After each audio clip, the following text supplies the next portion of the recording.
Good morning, it's Tuesday, August 19th, 2025, and this is your daily collective tarot and oracle reading on Jade Emerald Green. The moon is still in Cancer, so we might be feeling our feels a little bit more today, but because it's in conjunction with Jupiter, which is also in Cancer, we may be in a better position to facilitate our nurturing nature, our tendency for love and care and growing and caring for the other.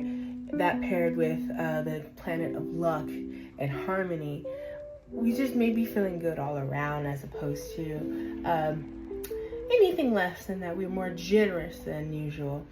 And we have the sun with Chiron being in a trine. Sun is in Leo. Chiron is in Aries. So Chiron is a celestial body that represents the wounded warrior. So usually when we speak about it, we're speaking about it in the sense of like, how are we healing our deeper levels of trauma, or the things that more inherently make us more vulnerable, right? But in this aspect, this is a good time for problem solving. I know that there are a lot of aspects that I mentioned previously that talk about problem solving, but I think this is a really good chance, especially with Chiron being in retrograde in Aries, for one to review like how they've progressed in those levels of trauma, or those levels of challenges that they have been seeking progress in. So problem solving within the self, I guess, if I could be more specific as to what type of problem solving we're focusing on, it would be that. Especially as we have the High Priestess as forecasted on the weekly download that is available on YouTube. Yes, your weekly collective tarot and oracle reading is on YouTube. I post it every single week. And we have the High Priestess, like I said, all phases of the moon are being showcased on this card. And if I put it a little bit closer, we can take in this imagery. So we have someone who is looking like a ballerina submerged underwater, and we have two halves of a pomegranate cut open, and so that is indicative of the original Zen, or the original apple, of Adam and Eve was actually a pomegranate. So this is really, I think it's a really clever image, right? Traditionally, we have the High Priestess sitting between two pillars, and she is a representative of the unconscious, the subconscious, the hidden knowledge and wisdom, our intuition. High Priestess also represents the moon. I also know that the moon has its own card within tarot. But in this iteration, I want to talk more about the shadow side of High Priestess, where we may get self-doubt and what our intuitive abilities really are, or we're not paying attention to our first mind or intuitive knowing. We may be the subject of gossip, or secrets, subject of things that we need to know being withheld from us, things of that nature.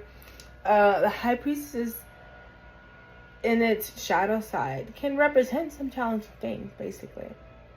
But in its exalted state, in her exalted state, High Priestess is indicative of us being able to harness our intuitive knowing, to be in alignment with what our body is, our spirit is saying, with our mind is saying. Like, there's that unison of mind, body, and spirit. And so when we talk about these two sides coming together, the reason why I wanted to make sure that I pointed out the shadow side is because sometimes we don't realize our power, our intuitive sense. we don't see what our unconscious is trying to show us and reveal to better inform us.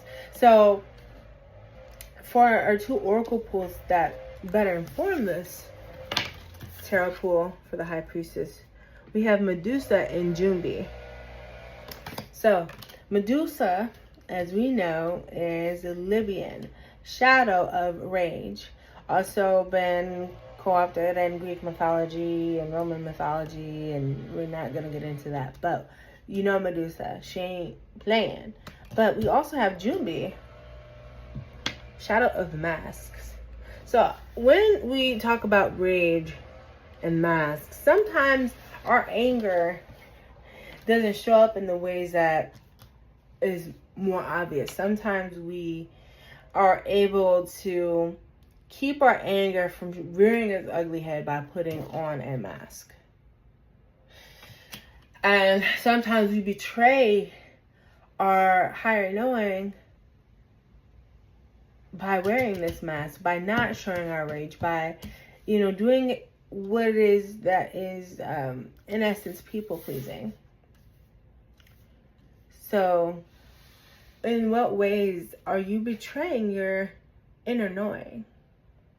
In what ways are you putting on the mask to keep from people saying how you really feel? If you're in a position to do that, cut that shit out. That's really all I had to say today.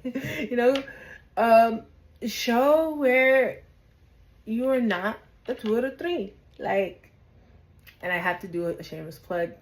I did make some more not the 2 or the 3 candles. These are the Evil Eye edition, and these are even more powerful than the first batch. I promise you that. So be sure to get it. I will be, if you are local, I will be at Food for Thought Milwaukee this evening. If you want a candle, please be sure to bring $12 so that you can get that candle. Alrighty, so yes, but what I'm here to relay is cut that shit out. Don't let anyone keep you from being your authentic self. Now, if you're in places of work and it's your boss, for example, that is causing you to put on the mask because you don't want to get fired, okay. Unless it's a completely hostile work environment, I'm pretty sure you could translate what you really need to say to that person so that, your rage can subside authentically. You get what I'm saying? You deserve to have a clear mind. Sometimes these masks stay on for too long because we feel like no one's going to understand us if we were our true selves. And if we're not being our true selves, if we're putting on the mask for too long, that's going to make us angry at ourselves. I think the goal is to have peace with that, right?